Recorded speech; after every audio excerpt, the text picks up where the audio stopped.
নমস্কার, বাঙালি ইনভেস্ট করে চ্যানেলে আপনাদের সবাইকে স্বাগত।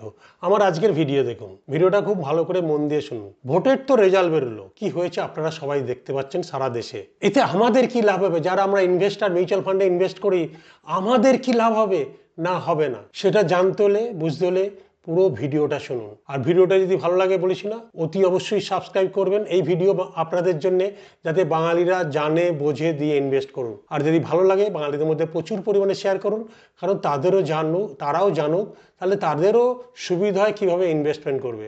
হ্যাঁ না আপনারা বলুন।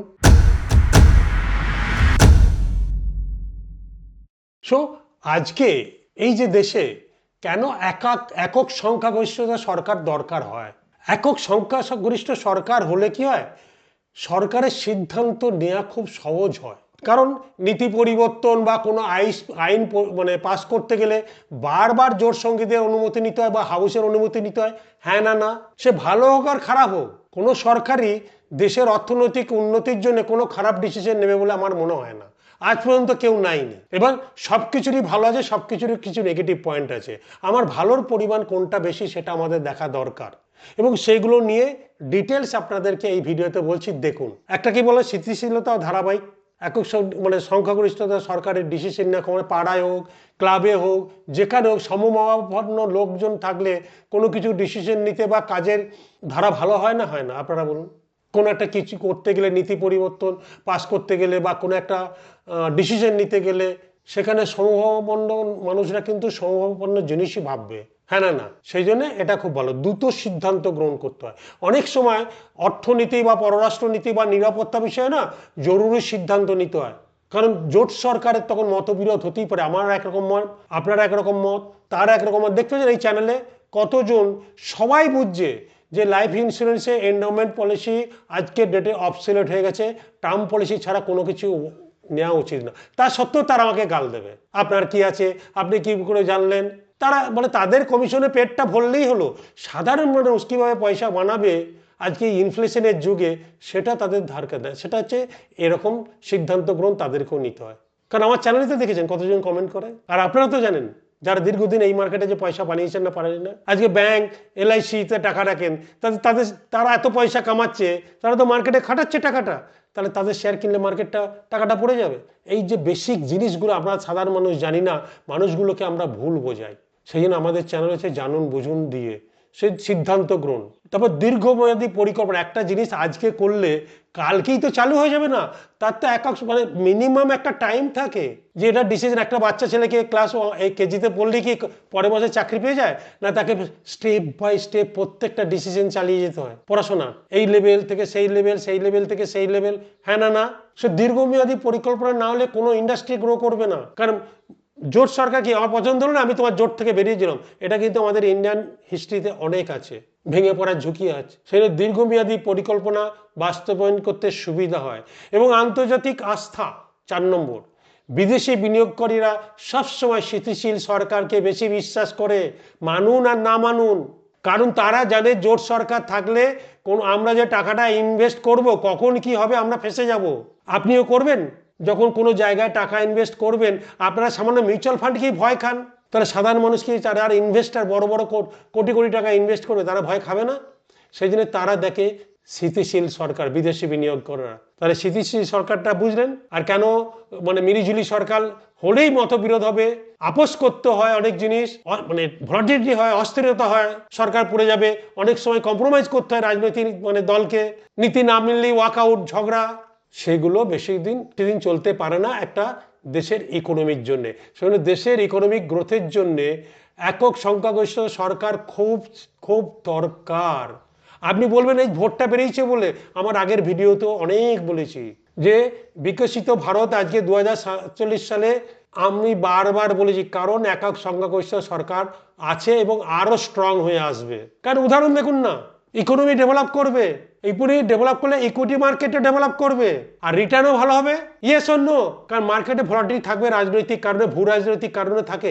আমাদের দেশে কামিং 5 ইয়ার্সে রাজনৈতিক চাপটা একটু কম হবে, কারণ এখন এই যে পাস করতে হয় বিধানসভা বা সংখ্যাগরিষ্ঠ আছে কিনা, তার উপরে অনেক আইন আটকে যায়, অনেক।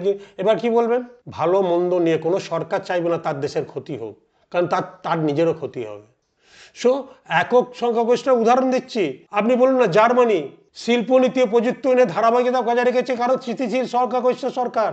ইউরোপের সব থেকে শক্তিশালী অর্থনীতি জাপান দীর্ঘ সময় ধরে একক সংখ্যাগরিষ্ঠ সরকার থাকার ফলে শিল্পায়ন ও প্রযুক্তি খাতে ধারাবাহিক উন্নয়ন হচ্ছে। বিশ্বের বৃহত্তম অর্থনীতি। আমরা শুধু ওদেরটা দেখি, আমরা কি ভুল করছি সেগুলো কিন্তু দেখার চেষ্টা করি না, শুধু খারাপটা। এ এত লোন নিয়েছে, এ এত এই করেছে। বা স্থিতিশীল সরকার থাকলে সব দেশের, আমেরিকার কি নেই? ডেফিসিট হচ্ছে না, ইনফ্লেশন হচ্ছে না, সব থেকে বৃহত্তম অর্থনীতি। বৃহত্তম অর্থনীতি হতে গেলে এগুলো থাকবে। এবার কিভাবে ম্যানেজ করবে সেই সংখ্যাগরিষ্ঠতা সেখানে প্রমাণ হয়। তারপর আমি দক্ষিণ কোরিয়া, স্থিতিশীল সরকার শিক্ষা প্রযুক্তি খাতে বিনিয়োগ করে। আজকে বিশ্বের অন্যতম শীর্ষ প্রযুক্তি আমদানি রপ্তানিকারক দেশ। সিঙ্গাপুর একক সংখ্যাগরিষ্ঠ সরকার থাকার জন্যে দীর্ঘমেয়াদী পরিকল্পনা বাস্তবায়িত করেছে। ছোট দেশ হলেও বৈশ্বিক অর্থনীতিতে অনেক বড় ভূমিকা নিচ্ছে। চীন একক সংখ্যাগরিষ্ঠতা দীর্ঘদিন ধরে শিল্পনীতি, প্রযুক্তি, উন্নয়ন, ইনফ্রাস্ট্রাকচার সবেতেই ওরা উন্নতি করেছে। সেই জন্য আমাদের দেশে যদি হয় ভালো না খারাপ, কারণ কার কি মতবাদ সে তো থাকবেই। বা দেশ যখন হয় বলি না, নিজের বাড়ি, নিজের রাজ্য এলাকা, নিজের রাজ্য, নিজের দেশ, সবকিছু একটা কোনোলজি চলে। কারণ মিলিঝুলি সরকার আগেও হয়েছে, কি হয়েছে, দেশকে সোনা বেচতে হয়েছে, কারণ ডিসিশন নেওয়া যায় না। সেজন্য যত সংখ্যাগরিষ্ঠ সরকার হবে, সবকিছুরই খারাপ দিক আছে, আমি সেটা বলছি না, আমি ভালো দিকটা দেখতে রাজি। কারণ দেশের যদি ইকোনমি গ্রো করে, সংখ্যাগরিষ্ঠ সরকার থাকলে অন্য বিদেশি লোক নিয়েও ঢুকবে। কারণ অনেকগুলো এফটিএ হয়ে গেছে, আপনারা দেখতে পাচ্ছেন। আমেরিকাও চোখে চোখ রেখে কথা বলতে পারছে না দাদাগিরি করে। ভুল সবাইকার, পাড়ার দাদারা দিদিরা এখানেই অনেকে আমরা রাজনীতিতে এ খারাপ ও খারাপ করছি, তো বিশ্ব সারা দেশের যে নেতা তাকে তো করবে, এরা তো ধ্রুব সত্য।